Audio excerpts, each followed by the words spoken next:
ए भौजी काहे गारा माइल बारू। ए भौजी अरे काहे छेरी आइल बारू। अरे का बताएं देवर जी।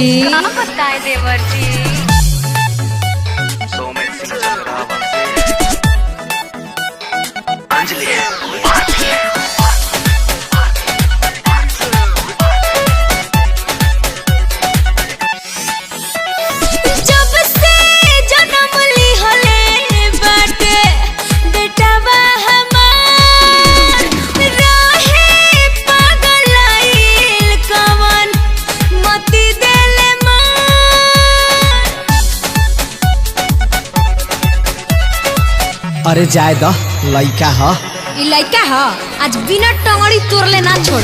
जब से जन्म ली हले बाटे बेटावा हमार रहे पागलाइल कवन मोती देले मार। पप्पा कहेला यार के नहीं चिन्हला पतार के।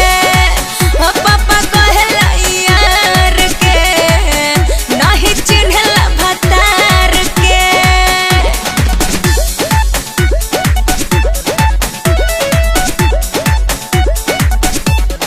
कुंवार वाला बात रहे भूल जाई तू। पिया संगे रह के तू फूल जाई तू। शादियों के बाद तू यार से मिलेलू। अपन भतार के भतार ना बुझेलू। चोरी चुपे रोजे करेलू नाना मानी। माई जे सिखाई उहेनु लइका जानी।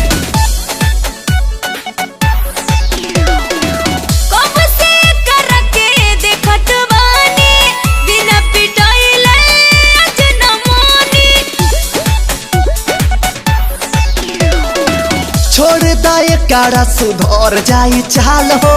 लागत पीट पीट खींच ले बुखाल हो। लागत पीट पीट खींच ले बुखाल हो।